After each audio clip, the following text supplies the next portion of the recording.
When the consortium finally came to renounce forced control, it was not through violence, it was through surprise. Their economists found that acoustic recovery provided a yield that no injection could buy. More stable harvests, less resource stress, fewer failed shipments. Investors began to murmur. A chorus worth preserving is a risk well managed.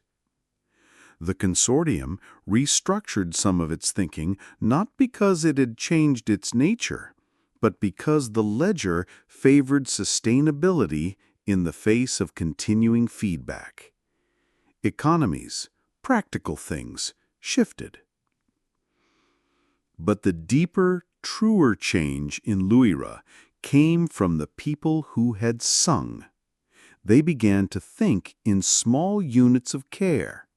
Children learned that their lullaby was not simply something to get sleep. It was a small part of a planetary breath. Farmers taught their apprentices to sing to seedlings. The city scheduled nightly communal hours where people walked into smaller streets and harmonized with the wind. The chamber keepers expanded the archive, not as trophies, but as living schools.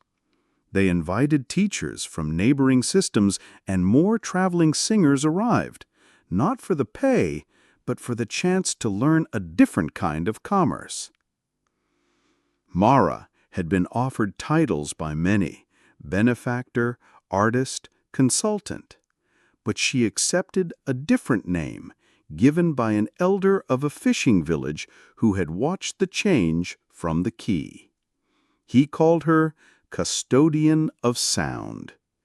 The words were ceremonial and obvious. She had cared for the chorus, yes, but the name held more. It recognized a duty that did not end with applause. Custodianship meant tending music as one tended the soil, with rotation, with composting of old patterns, with constant small repair.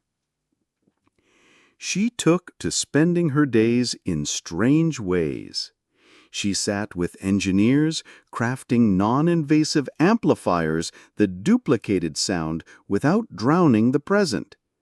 She taught children how to protect memory, both in jars and in lines sung at bedtime.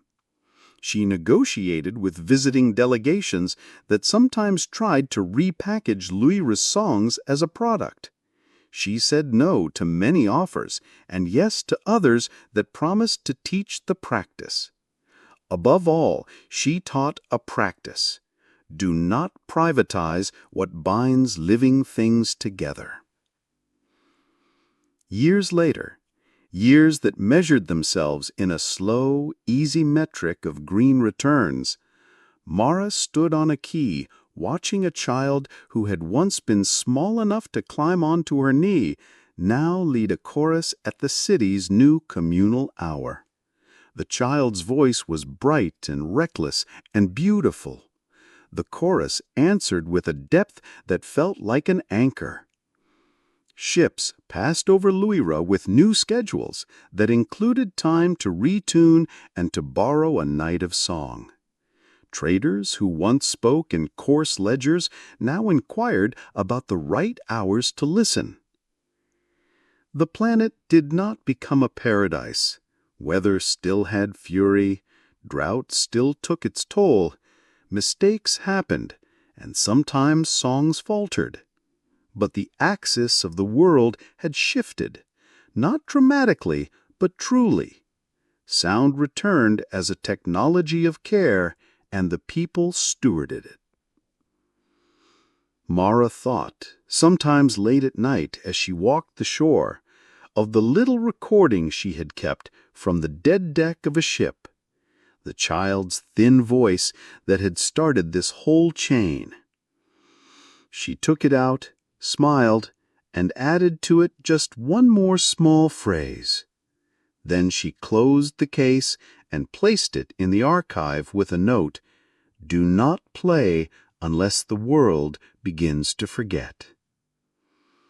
She had not bought a planet with coin. She had bought it back with patience, with shared practice, with nights of people showing up for one another. That, she told herself, is what humans did best, not because they were loud or clever, but because they were stubborn enough to keep singing when the universe had grown silent. The last image is simple. A child on a key, hands cupped, releasing a sound into the water-like air, and the planet answering not with a roar, but with the slow, patient pulse of something that remembered, again, how to listen.